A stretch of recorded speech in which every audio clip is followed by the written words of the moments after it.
بسم اللہ الرحمن الرحیم۔ سعدیہ نے بیتابی سے کہا کہ وہ اکثر یہاں بکریاں چرانے آیا کرتی ہے اور محمود جب کبھی ادھر سے گزرے تو اسے ضرور ملے۔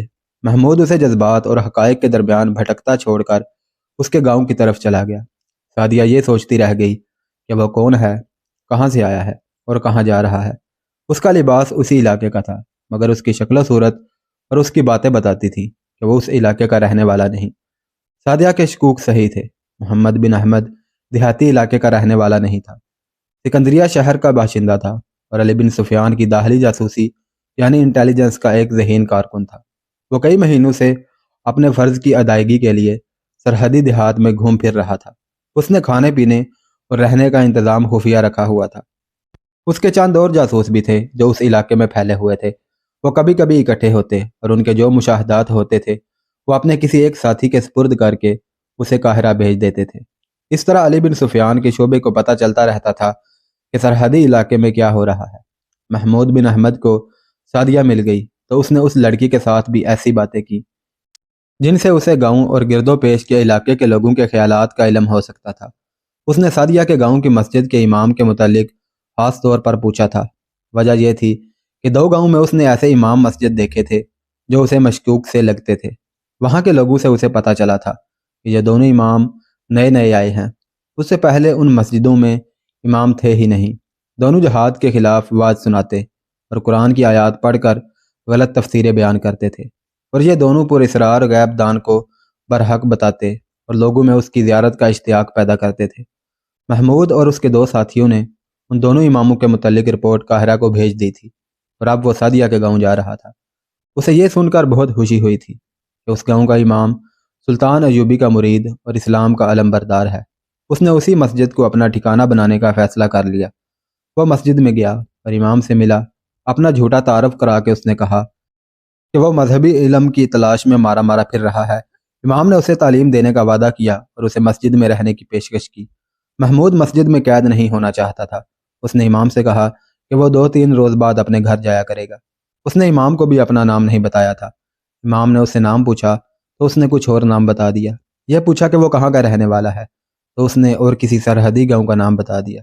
امام مسکرایا اور آہستہ سے بولا، محمود بن احمد، مجھے خوشی ہوئی ہے کہ تم اپنے فرائض سے بے خبر نہیں۔ سکندریہ کے مسلمان فرض کے پکے ہوتے ہیں۔ محمود ایسا چونکا جیسے بدک اٹھا۔ وہ سمجھا کہ یہ امام صلیبیوں کا جاسوس ہے، لیکن امام نے اسے زیادہ دیر تک شک میں نہ رہنے دیا اور کہا، میں محسوس کرتا ہوں کہ مجھے کم از کم تمہارے سامنے اپنے آپ کو بے نقاب کر دینا چاہیے۔ میں تمہارے ہی محکمے کا آدمی ہوں۔ میں تمہارے تمام ساتھیوں کو جو اس علاقے میں ہیں جانتا ہوں۔ مجھے تم میں سے کوئی بھی نہیں جانتا۔ میں محترم علی بن سفیان کے اس عملے کا آدمی ہوں جو دشمن پر نظر رکھنے کے ساتھ ساتھ اپنے جاسوسوں پر بھی نظر رکھتا ہے۔ میں امام بن کر جاسوسی کا کام کر رہا ہوں۔ پھر میں آپ کو دانشمند آدمی نہیں کہوں گا۔ محمود بن احمد نے کہا، آپ نے جس طرح میرے سامنے اپنے آپ کو بے نقاب کیا ہے، اس طرح آپ دشمن کے کسی جاسوس کے سامنے بھی بے نقاب ہو سکتے ہیں۔ مجھے یقین تھا کہ تم میرے آدمی ہو۔ امام نے کہا، ضرورت ایسی آ پڑی ہے کہ تمہیں اپنا اصلی روپ بتانا ضروری سمجھا۔ میرے ساتھ 2 محافظ ہیں جو یہاں کے باشندوں کے بحروپ میں گاؤں میں موجود رہتے ہیں۔ مجھے زیادہ آدمی کی ضرورت ہے۔ اچھا ہوا کہ تم آ گئے ہو۔ اس گاؤں میں دشمن کے تخریب کار آ رہے ہیں۔ تم نے اس آدمی کے متعلق سنا ہوگا جس کے متعلق مشہور ہو گیا ہے کہ وہ مستقبل کے اندھیرے کی خبر دیتا ہے اور مرے ہوئے کو زندہ کرتا ہے۔ یہ گاؤں بھی اس کی اندیکھی کرامات کی زد میں آ گیا ہے۔ میں نے گاؤں والوں کو شروع میں بتایا تھا کہ یہ سب جھوٹ ہے اور لاشوں میں کوئی انسان جان نہیں ڈال سکتا، مگر اس کی شہرت کا جادو اتنا سخت ہے کہ لوگ میرے خلاف ہونے لگے ہیں۔ میں سنبھل گیا کیونکہ میں اس مسجد سے نکلنا نہیں چاہتا۔ مجھے ایک اڈے اور ٹھکانے کی ضرورت ہے۔ یہاں کے گمراہ کیے ہوئے لوگوں کو اسلام کا سیدھا راستہ بھی دکھانا ہے۔ 15-20 روز گزرے۔ رات کو 2 آدمی میرے پاس آئے۔ میں اکیلا تھا۔ ان دونوں کے چہروں پر نقاب تھے۔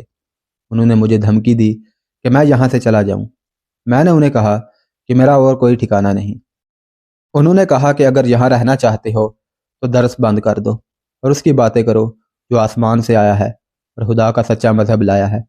میں دونوں کا مقابلہ کر سکتا تھا۔ ہتھیار ہر وقت اپنے پاس رکھتا ہوں، لیکن میں لڑ کر قتل کے یا قتل ہو کر اپنا فرض پورا نہیں کر سکتا تھا۔ میں نے عقل سے کام لیا اور انہیں یہ تاثر دیا کہ آج سے وہ مجھے اپنا آدمی سمجھے۔ انہوں نے کہا کہ اگر وہ ان کی باتوں پر عمل کرے گا تو اسے ایک انعام یہ ملے گا کہ اسے قتل نہیں کیا جائے گا، اور دوسرا یہ کہ اسے اشرفیاں دی جائیں گی۔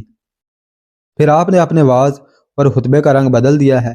محمود نے پوچھا۔ کسی حد تک، امام نے جواب دیا۔ میں اب دونوں قسم کی باتیں کرتا ہوں۔ مجھے اشرفیوں کی نہیں، اپنی جان کی ضرورت ہے۔ میں اپنا فرض ادا کیے بغیر مرنا نہیں چاہتا۔ میں گاؤں سے باہر جا کر تمہیں یا تمہارے کسی ساتھی کو ڈھونڈنا بھی نہیں چاہتا، کیونکہ اس کی جان بھی خطرے میں پڑ جاتی۔ خدا نے خود ہی تمہیں میرے پاس بھیج دیا ہے۔ میرے محافظ اس رات میرے پاس نہیں تھے۔ اب تم ہی میرے ساتھ رہو۔ تم میرے شاگرد کی حیثیت سے میرے ساتھ رہو گے۔ تم سیدھی سادی گواروں کی سی باتیں کیا کرنا۔ گاؤں میں 4-5 آدمی ایسے ہیں جو ہمارا ساتھ دے سکتے ہیں۔ اگر ہمیں قریب کوئی سرحدی دستہ مل جائے تو ہمارا مقصد پورا ہو سکتا ہے، مگر ہمارے سرحدی دستوں کے کسی کماندار پر بھروسہ کرنا بڑا خطرناک ہے۔ دشمن نے اشرفیوں اور عورتوں سے انہیں اپنے ساتھ ملا لیا ہے۔ وہ تنخواہ ہمارے خزانے سے لیتے اور کام دشمن کا کرتے ہیں۔ محمود بن احمد اس کے پاس رک گیا۔ اسی روز امام نے اسے اپنے دونوں محافظوں سے ملا دیا۔ شام کو جب سعدیہ مسجد میں امام کے لیے کھانا لے کر آئی تو محمود کو دیکھ کر چھٹک گئی اور مسکرائی۔ محمود نے پوچھا، میرے لیے کھانا نہیں لاؤ گی؟ سعدیہ کھانا امام کے حجرے میں رکھ کر دوڑی گئی اور روٹی کے ساتھ ایک پیالے میں بکریوں کا دودھ بھی لے آئی۔ وہ چلی گئی تو امام نے محمود سے کہا، یہ علاقے کی سب سے زیادہ خوبصورت لڑکی ہے، ذہین بھی ہے اور کم عمر بھی۔ اس کا سودا ہو رہا ہے۔ سودا یا شادی؟ محمود نے پوچھا۔ سودا، امام نے کہا۔ تم جانتے ہو کہ ان لوگوں کی شادی دراصل سودا ہوتا ہے، مگر سعدیہ کا سیدھا سودا ہو رہا ہے۔ ہمیں اس کے متعلق پریشان نہیں ہونا چاہیے تھا، لیکن خریدار مشکوک لوگ ہیں۔ وہ یہاں کے رہنے والے نہیں۔ یہ وہی لوگ معلوم ہوتے ہیں جو مجھے دھمکی دے گئے ہیں۔ تم اچھی طرح سمجھ سکتے ہو کہ وہ اس لڑکی کو اپنے رنگ میں رنگ کر ہمارے خلاف استعمال کریں گے۔ اس لیے اسے بچانا ضروری ہے، اور اس لیے بھی اسے بچانا ضروری ہے کہ یہ لڑکی مسلمان ہے۔ ہمیں سلطنت کے ساتھ ساتھ سلطنت کی بچیوں کی عصمت کی حفاظت بھی کر دی ہے۔ مجھے امید ہے کہ یہ سودا نہیں ہو سکے گا۔ سعدیہ کے باپ کو میں نے اپنا مرید بنا رکھا ہے، لیکن وہ غریب اور تنہا آدمی ہے، اور رسم و رواج سے بھاگ بھی نہیں سکتا۔ بہرحال سلطنت اور سعدیہ کی عصمت کا محافظ ہمارے سوا اور کوئی نہیں۔ اس کے بعد محمود امام کا شاگرد بن گیا۔ دن گزرنے لگے اور اس کی ملاقاتیں سعدیہ کے ساتھ ہونے لگی۔ لڑکی چراگاہ میں چلی جاتی اور محمود وہاں پہنچ جاتا تھا۔ ان کی بے تکلفی بڑھ گئی تو محمود نے سعدیہ سے پوچھا کہ وہ کون لوگ ہیں جو اسے خریدنا چاہتے ہیں۔ سعدیہ انہیں نہیں جانتی تھی، اس کے لیے وہ اجنبی تھے۔ انہوں نے اس طرح آ کر دیکھا تھا جس طرح گائے بھینس کو خریدنے سے پہلے دیکھا جاتا ہے۔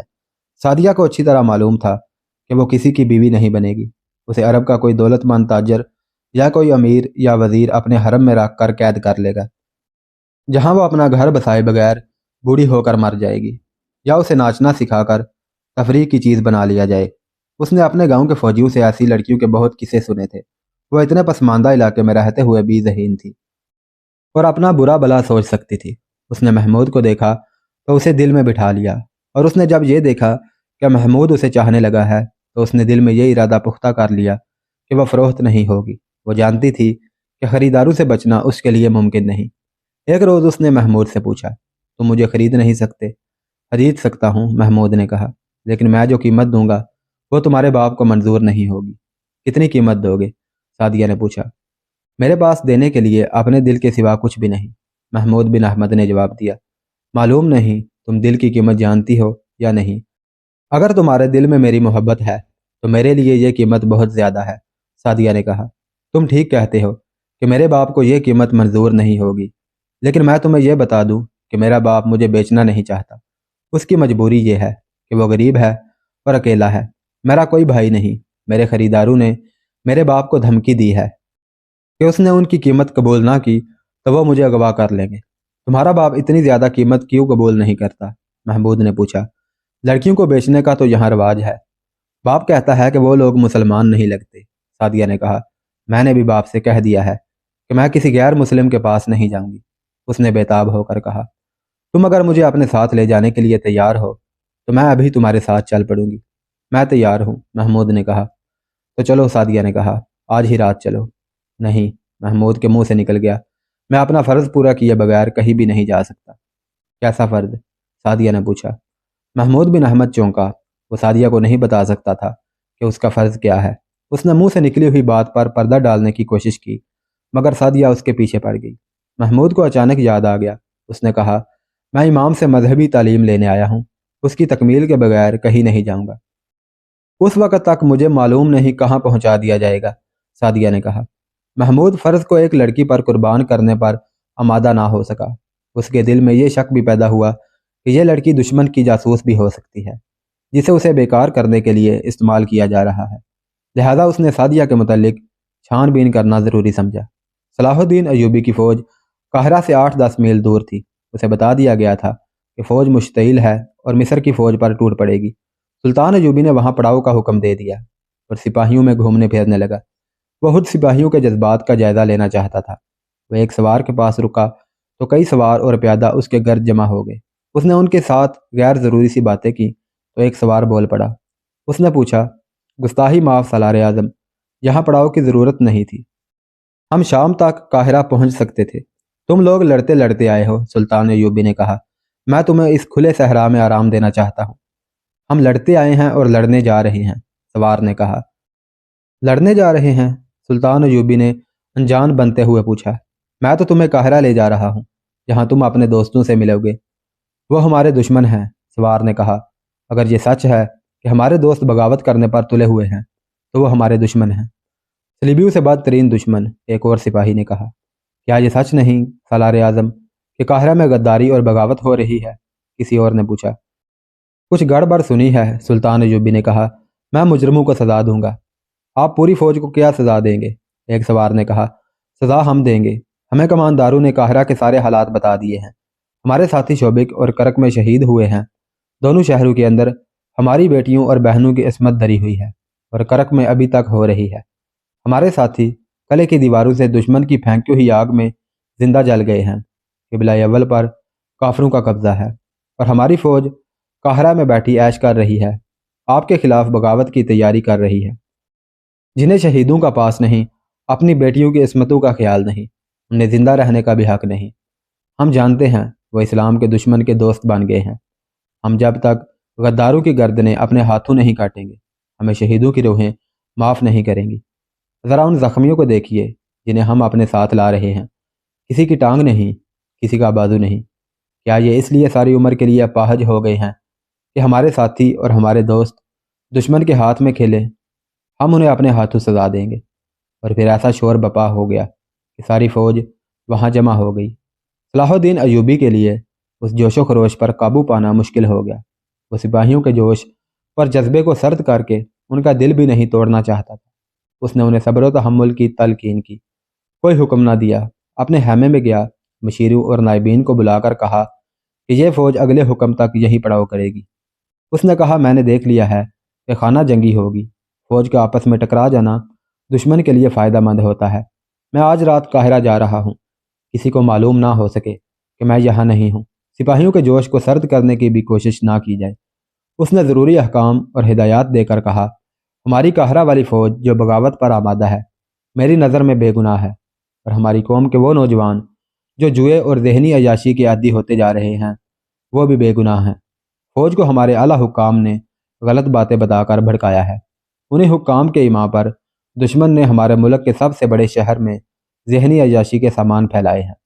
اس اخلاقی تباہ کاری کو فروغ صرف اس لیے حاصل ہوا ہے کہ ہماری انتظامیہ کے وہ حکام جنہیں اس تحریب کاری کو روکنا تھا وہ اسے پھیلانے میں شریک ہیں۔ دشمن انہیں اجرت دے رہا ہے۔ جب کسی قوم کے سربراہ اور امراء دشمن کے ہاتھوں میں کھیلنے لگتے ہیں تو اس قوم کا یہی حشر ہوتا ہے۔ ہماری فوج سوڈان کے ظالم صحرا میں بکھری ہوئی لڑ رہی ہے، کٹ رہی ہے، سپاہی بھوکے اور پیاسے مر رہے ہیں اور ہمارے حاکم ان کی کمک رزق اور ہتھیار روکے بیٹھے ہیں۔ کیا یہ دشمن کی سازشیں نہیں جسے ہمارے اپنے بھائی کامیاب کر رہے ہیں؟ اس سے دشمن ایک فائدہ اٹھا رہا ہے کہ تقی الدین اور اس کے وہ عسکری جو جذبہ جہاد سے لڑ رہے ہیں وہ مر رہے ہیں اور نوبت ہتھیار ڈالنے تک آ گئی ہے، اور دوسرا فائدہ یہ کہ ہماری قوم کو بتایا جائے گا کہ یہ دیکھو تمہاری فوج شکست کھا گئی ہے کیونکہ یہ اسی قابل تھی۔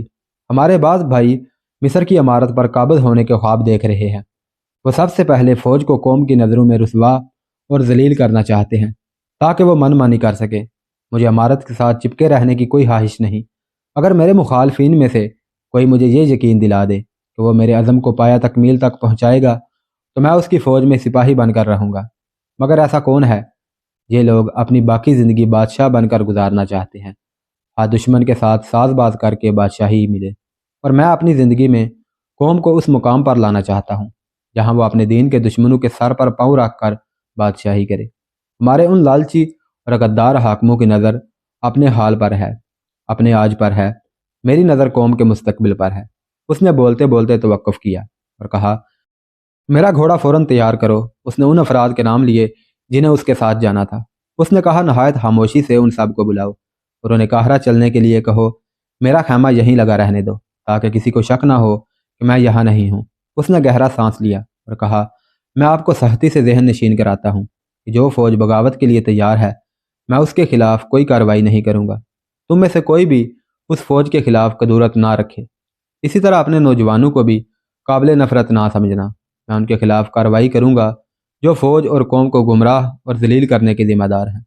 یہی فوج جب اپنے دشمن کے سامنے آئے گی اور دشمن اس کا تیروں سے استقبال کرے گا تو فوج کو یاد آئے گا کہ وہ اللہ کی فوج ہے، دماغ سے بغاوت کے کیڑے نکل جائیں گے۔ آپ جب اپنے بچوں کو اپنے دین کا دشمن دکھائیں گے تو ان کے ذہن از خود جوئے سے ہٹ کر جہاد کی طرف آ جائے گا۔ میں آپ کو صاف الفاظ میں بتا دیتا ہوں کہ اسلام اور سلطنت اسلامیہ کی بقا اور وقار فوج کے بغیر ممکن نہیں۔ میں صلیبیوں اور یہودیوں کے عزائم اور ان کے طرز جنگ اور ان کی زمین دوز کارروائیوں کو دیکھ کر کہہ سکتا ہوں کہ وہ اسلام کی فوج کو کمزور کر کے اسلام کا خاتمہ کریں گے۔ جس روز اور جس دور میں کسی بھی مسلمان ملک کی فوج کمزور ہو گئی وہ ملک اپنی آزادی اور اپنا وقار کھو بیٹھے گا۔ کسی بھی دور میں کوئی مسلمان مملکت مضبوط اور باوقار فوج کے بغیر زندہ نہیں رہ سکے گی۔ ہمارا آج کا غلط اقدام اسلام کے مستقبل کو تاریک کر دے گا۔ میں نہیں کہہ سکتا کہ آنے والی نسلیں ہماری لغزشوں، ناکامیوں اور کامیابیوں سے فائدہ اٹھائیں گی یا نہیں۔ امیر مصر، ایک مشیر نے کہا، اگر ہمارے بھائی غداری کے فن میں ہی مہارت حاصل کرتے رہتے ہیں تو آنے والی نسلیں غلام ہوں گی۔ انہیں معلوم ہی نہیں ہوگا کہ آزادی کسے کہتے ہیں اور قومی وقار کیا ہے۔ کیا ہمارے پاس اس کا کوئی علاج ہے؟ قوم کا ذہن بیدار کرو، سلطان ایوبی نے کہا۔ قوم کو رعایا نہ کہو۔ قوم کا ہر فرد اپنی جگہ بادشاہ ہوتا ہے۔ کسی بھی فرد کو قومی وقار سے محروم نہ کرو۔ ہمارے امراء اور حاکموں میں چونکہ بادشاہ اور خلیفہ بننے کا جنون سوار ہے، اس لیے وہ قوم کو رعایا بنا کر اسے اپنے اقتدار کے استحکام کے لیے استعمال کرنا چاہتے ہیں۔ یاد رکھو، قوم جسموں کا مجموعہ نہیں جسے تم مویشیوں کی طرح ہانکتے پھرو۔ قوم میں دماغ بھی ہے، روح بھی ہے اور قومی وقار بھی ہے۔ قوم کی ان خوبیوں کو ابھارو تاکہ قوم خود سمجھے کہ اچھا کیا ہے اور برا کیا ہے، اچھا کون ہے اور برا کون ہے۔ اگر قوم محسوس کرے کہ سلطان صلاح الدین ایوبی سے بہتر امیر موجود ہے جو سلطنت اسلامیہ کے تحفظ کے ساتھ اسے سمندروں سے پار بھی وسعت دے سکتا ہے، تو قوم کا کوئی بھی فرد مجھے راستے میں روک لے اور جرت سے کہے کہ صلاح الدین ایوبی تم یہ مسند حالی کر دو، ہم نے تم سے بہتر آدمی ڈھونڈ لیا ہے۔ قوم میں یہ سوچ بھی اور جرت بھی اور مجھ میں یہ فرونیت نہ ہو کہ اپنے خلاف بات کرنے والے کی گردن مار دوں۔ مجھے یہی خطرہ نظر آ رہا ہے کہ ملت اسلامیہ ایسے ہی فرعونوں کی نظر ہو جائے گی۔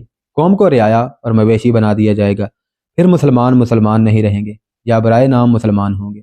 مذہب تو شاید ان کا یہی رہے گا مگر تہذیب و تمدن صلیبیوں کا ہوگا۔ اتنے میں ایک محافظ نے اندر آ کر بتایا کہ گھوڑا تیار ہے اور جن 3-4 نائب سالاروں کو بلایا گیا تھا وہ بھی آ گئے ہیں۔ سلطان ایوبی نے اپنے ساتھ 4 محافظ لیے۔ باقی محافظ دستے سے کہا کہ وہ اس کے خالی خیمے پر پہرا دیتے رہیں اور کسی کو پتہ نہ چلنے دیں کہ وہ یہاں نہیں ہے۔ اس نے اپنے ساتھ جانے والے عملے سے کہا کہ وہ خاموشی سے فلاں جگہ پہنچ جائیں، تو ان سے آ ملے گا۔ اس نے اپنا قائم مقام مقرر کیا اور باہر نکل گیا۔ صحرا تاریک تھا، 14 گھوڑے سرپٹ دوڑے جا رہے تھے۔ صلاح الدین ایوبی تاریکی چٹنے سے پہلے قاہرہ پہنچ جانا چاہتا تھا۔ علی بن سفیان کو اس نے اپنے ساتھ رکھا تھا۔ اس کی فوج پڑاؤ میں گہری نیند سو گئی تھی۔ جاگنے والے سنتری کو بھی علم نہیں ہو سکتا تھا کہ ان کا سالار اعلیٰ نکل گیا ہے۔ قاہرہ والوں کے تو وہم و گمان میں بھی نہیں آ سکتا تھا کہ سلطان ایوبی مصر میں داخل ہو چکا ہے۔ رات کا پچھلا پہر تھا جب سلطان ایوبی کا قافلہ قاہرہ میں داخل ہوا۔ اسے کسی سنتری نے نہ روکا، وہاں کوئی سنتری تھا ہی نہیں۔ سلطان ایوبی نے اپنے ساتھیوں سے کہا، یہ ہے بغاوت کی ابتدا۔ شہر میں کوئی سنتری نہیں، فوج سوئی ہوئی ہے، بے پرواہ، بے نیاز۔ حالانکہ ہم 2 محاذوں پر لڑ رہے ہیں، اس دشمن کے حملے کا خطرہ ہر لمحہ موجود ہے۔ اپنے ٹھکانے پر پہنچتے ہی ایک لمحہ آرام کیے بغیر اس نے مصر کے قائم مقام سالار اعلیٰ کو بلا لیا، الادریس کو بھی بلا لیا، جس کے دونوں جوان بیٹوں کو غداروں نے دھوکے میں ایک دوسرے کے ہاتھوں قتل کرا دیا تھا۔ قائم مقام سالار اعلیٰ سلطان ایوبی کو دیکھ کر گھبرا گیا۔ سلطان ایوبی نے الادریس سے افسوس کا اظہار کیا۔ الادریس نے کہا، میرے بیٹے میدان جنگ میں جانے دیتے تو مجھے خوشی ہوتی، وہ دھوکے میں مارے گئے ہیں، یہ وقت میرے بیٹوں کو ماتم کرنے کا نہیں، آپ نے مجھے کسی اور مقصد کے لیے بلایا تھا، حکم فرمائیں۔ قائم مقام سالار اعلیٰ محب اسلام تھا۔ ان دونوں سے سلطان ایوبی نے قاہرہ کے اندرونی حالات کے متعلق تفصیلی رپورٹ لی اور پوچھا کہ ان کی نظر میں کون کون سے حاکم مشتبہ ہیں۔ وہ فوجی حکام کے متعلق خاص طور پر پوچھ رہا تھا۔ اسے چند ایک نام بتائے گئے۔ اس نے احکام دینے شروع کر دیے، جن میں اہم یہ تھے کہ مشتبہ حکام کو قاہرہ میں مرکزی کمان میں رہنے دیا جائے اور تمام فوج کو سورج نکلنے سے پہلے کوچ کی تیاری میں جمع کر لیا جائے۔ اور بھی بہت سی ہدایات دے کر سلطان ایوبی نے ایک پلان تیار کرنا شروع کر دیا۔ کچھ ہدایات علی بن سفیان کو دے کر اسے فارغ کر دیا۔ کچھ دیر بعد فوج کے کیمپ میں ہڑبونگ مچ گئی۔ فوج کو قبل از وقت جگا لیا گیا تھا۔ فوج اور انتظامیہ کے مشتبہ حکام کو صلاح الدین ایوبی کے ہیڈ کوارٹر میں بلا لیا گیا تھا۔ وہ حیران تھے کہ یہ کیا ہو گیا ہے۔ انہیں اتنا ہی پتہ چلا تھا کہ سلطان ایوبی آ گیا ہے۔ انہوں نے اس کا گھوڑا بھی دیکھ لیا تھا، لیکن انہیں سلطان ایوبی نظر نہیں آ رہا تھا اور سلطان ایوبی انہیں ملنا بھی نہیں چاہتا تھا۔ اس نے انہیں کوچ تک فوج سے الگ رہنے کا بندوبست کر دیا تھا۔ یہی اس کا مقصد تھا۔ ابھی صبح کی روشنی صاف نہیں ہوئی تھی۔ فوج ترتیب سے کھڑی کر دی گئی۔ پیادوں اور سواروں کی صفوں کے پیچھے رست اور دیگر سامان سے لدے ہوئے اونٹ تھے۔ سلطان ایوبی نے فوج کو یہ ٹریننگ خاص طور پر دی تھی کہ جب بھی فوج کو کوچ کا حکم ملے تو فوج 1 گھنٹے کے اندر اندر بما رست اور دیگر سامان کے قافلے کے ساتھ تیار ہو جائے۔ اسی ٹریننگ اور مشق کا کرشمہ تھا کہ فوج طلوع صبح کے ساتھ ہی کوچ کے لیے تیار ہو گئی تھی۔ سلطان ایوبی اپنے گھوڑے پر سوار ہو گیا۔ اس کے ساتھ مصر کا قائم مقام سالار اعلیٰ بھی تھا۔ سلطان ایوبی نے فوج کو ایک نظر دیکھا اور ایک صف کے سامنے سے گزرنے لگا۔ اس کے چہرے پر مسکراہٹ تھی اور اس کے منہ سے بار بار یہ الفاظ نکلتے تھے، آفرین، صد آفرین، اسلام کے پاسبانوں، تم پر اللہ کی رحمت ہو۔ صلاح الدین ایوبی کی شخصیت کا اپنا ایک اثر تھا جسے ہر ایک سپاہی محسوس کر رہا تھا۔ اس کے ساتھ اس کی مسکراہٹ اور داد و تحسین کے کلمے سپاہیوں پر اس کے اثر کو اور زیادہ گہرا کر رہے تھے۔ امیر اور سالار اعلیٰ کا سپاہیوں کے اتنا قریب جانا ہی کافی تھا۔ تمام فوج کا معائنہ کر کے سلطان صلاح الدین ایوبی نے مکمل طور پر بلند آواز سے فوج سے خطاب کیا۔ اس وقت کی تحریروں میں اس کے جو الفاظ محفوظ ملتے ہیں وہ کچھ اس طرح تھے: اللہ کے نام پر کٹ مرنے والوں مجاہدوں، اسلام کی ناموس تمہاری تلواروں کو پکار رہی ہے۔ تم نے شعبے کا مضبوط قلعہ، جو کفر کا سب سے زیادہ مضبوط مورچہ تھا، ریت کا ٹیلا سمجھ کر توڑ ڈالا تھا۔ تم نے صلیبیوں کو صحراؤں میں بکھیر کر مارا اور جنت الفردوس میں جگہ بنا لی۔ تمہارے ساتھ تمہارے عزیز دوست تمہارے سامنے شہید ہوئے، تم نے انہیں اپنے ہاتھوں سے دفن کیا۔ ان چھاپا مار شہیدوں کو یاد کرو جو دشمن کی صفوں کے پیچھے جا کر شہید ہوئے۔ تم ان کا جنازہ نہ پڑھ سکے، ان کی لاشیں بھی نہ دیکھ سکے۔ تم تصور کر سکتے ہو کہ دشمن نے ان کی لاشوں کے ساتھ کیا سلوک کیا ہوگا۔ شہیدوں کے یتیم بچوں کو یاد کرو، ان کی بیویوں کو یاد کرو جن کے سہاگ خدا کے نام پر قربان ہو گئے ہیں۔ آج شہیدوں کی روحیں تمہیں للکار رہی ہیں، تمہاری غیرت کو اور تمہاری مردانگی کو پکار رہی ہیں۔ دشمن نے کرک کے قلعے کو اتنا مضبوط کر لیا ہے کہ تمہارے کئی ساتھی دیواروں سے پھینکی ہوئی آگ میں جل گئے ہیں۔ تم اگر وہ منظر دیکھتے تو سر کی ٹکروں سے قلعے کی دیواریں توڑ دیتے۔ وہ آگ میں جلتے رہے اور دیوار میں شگاف ڈالنے کی کوشش کرتے رہے۔ موت نے انہیں مہلت نہ دی۔ عظمت اسلام کے پاس بانو، کرک کے اندر تمہاری بیٹیوں اور تمہاری بہنوں کی عصمت دری ہو رہی ہے۔ بوڑھوں سے مویشیوں کی طرح مشقت لی جا رہی ہے۔ جوانوں کو قید میں ڈال دیا گیا ہے، ماؤں کو بچوں سے الگ کر دیا گیا ہے۔ مگر میں نے، جس نے پتھروں کے قلعے توڑے ہیں، مٹی کا قلعہ سر نہیں کر سکا۔ میری طاقت تم ہو، میری ناکامی تمہاری ناکامی ہے۔ اس کی آواز اور زیادہ بلند ہوگی۔ اس نے بازو اوپر کر کے کہا، میرا سینہ تیروں سے چھلنی کر دو، میں ناکام لوٹا ہوں، مگر میری جان لینے سے پہلے میرے کان میں یہ خوشخبری ضرور ڈالنا کہ تم نے کرک لے لیا ہے اور اپنی عصمت بریدہ بیٹیوں کو سینے سے لگا لیا ہے۔ اس وقت کا ایک واقعہ نگار الاسدی لکھتا ہے کہ یوں معلوم ہوتا تھا جیسے گھوڑے اپنے سواروں کی جذباتی کیفیت کو سمجھتے تھے۔ سوار خاموش تھے، لیکن کئی گھوڑے بڑی زور سے ہنہنائے۔ تڑاہ تڑاہ کی آوازیں سنائی دیں۔ سوار باغوں کو زور زور سے جھٹک کر اپنی بےتابی اور جذبہ انتقام کی شدت کا اظہار کر رہے تھے۔ ان کی زبانیں خاموش تھیں، ان کے چہرے لال سرخ ہو کر ان کے جذبات کی ترجمانی کر رہے تھے۔ سلطان ایوبی کے الفاظ تیروں کی طرح ان کے دلوں میں اترتے جا رہے تھے۔ بغاوت کی چنگاریاں بجھ چکی تھیں، سلطان ایوبی کا مقصد پورا ہو رہا تھا۔ سلطنت اسلامیہ کی عصمت کے محافظوں، تم کفار کے لیے دہشت بن گئے ہو۔ تمہاری تلواروں کو کند کرنے کے لیے آج صلیبی اپنی بیٹیوں کی عصمت اور حشیش استعمال کر رہے ہیں۔ تم نہیں سمجھتے کہ صلیبی اپنی ایک بیٹی کی عصمت لٹا کر 1000 مجاہدین کو بیکار کر دیتے ہیں، اور اپنے علاقوں میں اپنی ایک بیٹی کے بدلے ہماری 1000 بیٹیوں کو بے آبرو کرتے ہیں۔ تمہارے درمیان ایک فاحشہ عورت بھیج کر ہماری سینکڑوں بیٹیوں کو فاحشہ بنا لیتے ہیں۔ جاؤ اور اپنی بیٹیوں کی عصمتوں کو بچاؤ۔ تم کرک جا رہے ہو، جس کی دیواروں کے گھیرے میں قرآن کے ورق بکھرے ہوئے ہیں، اور جہاں کی مسجدیں صلیبیوں کے لیے بیت الخلا بن گئی ہیں۔ وہ صلیبی جو تمہارے نام سے ڈرتے ہیں آج تم پر کہے لگا رہے ہیں۔ شوبک تم نے لے لیا تھا، کرک بھی تم ہی لوگے۔ سلطان ایوبی نے فوج پر یہ الزام عائد نہیں کیا کہ وہ گمراہ ہو گئی ہے اور بغاوت پر آمادہ ہے۔ اس نے کسی کے خلاف شک و شبے کا اشارہ بھی نہیں کیا۔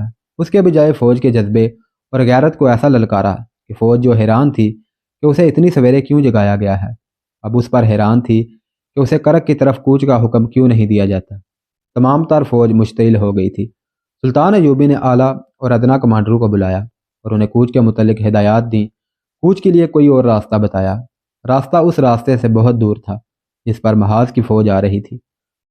کوچ کرنے والی فوج کے ساتھ سلطان ایوبی نے اپنے وہ کمانڈر بھیج دیے جنہیں وہ اپنے ساتھ لایا تھا۔ انہیں خفیہ طور پر ہدایات دے دی تھی۔ فوج کو جب کوچ کا حکم ملا تو سپاہیوں کے نعرے قاہرہ کے در و دیوار کو ہلانے لگے۔ سلطان ایوبی کا چہرہ جذبات کی شدت سے دمک رہا تھا۔ جب فوج اس کی نظروں سے اوجھل ہو گئی تو اس نے ایک قاصد کو پیغام دے کر اس پڑاؤ کی طرف روانہ کر دیا جہاں محاذ سے آنے والی فوج رکی ہوئی تھی۔ قاصد کو بہت تیز جانے کو کہا گیا۔ پیغام یہ تھا کہ پیغام ملتے ہی فوج کو قاہرہ کے لیے کوچ کرا دیا جائے۔ فاصلہ 8-10 میل تھا۔ قاصد جلدی پہنچ گیا۔ اسی وقت کوچ کا حکم مل گیا۔ غروب آفتاب کے بعد فوج کے ہراول دستے قاہرہ میں داخل ہو گئے۔ ان کے پیچھے باقی فوج بھی آ گئی۔ اسے رہائش کے لیے وہی جگہ دی گئی جہاں گزشتہ رات تک کوچ کر جانے والی فوج قیام پذیر تھی۔ سپاہیوں کو کمانڈروں نے بتانا شروع کر دیا کہ پہلی فوج کو محاذ پر بھیج دیا گیا ہے۔ آنے والی فوج بھڑکی ہوئی تھی۔ علی بن سفیان نے انہیں ٹھنڈا کرنے کا انتظام کر رکھا تھا۔ سلطان ایوبی نے دانش مندی سے فوجی بغاوت کا خطرہ بھی ختم کر دیا اور خانہ جنگی کا امکان بھی نہ رہنے دیا۔ اس نے اعلیٰ کمانڈروں کو بلا لیا اور اس فوجی حاکم کو بھی بلایا جو سرحدی دستوں کا ذمہ دار تھا۔ سلطان نے یہ معلوم کر کے کہ سرحد پر کتنے دستے ہیں اور کہاں کہاں ہیں، اتنی ہی نفری کے دستے تیار کر کے علیہ صبح مطلوبہ جگہوں پر بھیجنے کا حکم دے دیا۔ اسے بتایا جا چکا تھا کہ سرحدی دستے ملک سے غلہ اور فوجی ضروریات کا دیگر سامان باہر بھیجنے میں دشمن کی مدد کر رہے ہیں۔ سلطان صلاح الدین ایوبی نے ان دستوں کے کمانڈروں کو خصوصی احکامات دیے اور سرحد سے واپس آنے والے پرانے دستوں کے متعلق اس نے حکم دیا کہ انہیں قاہرہ میں لانے کے بجائے باہر سے ہی محاذ پر بھیج دیا جائے۔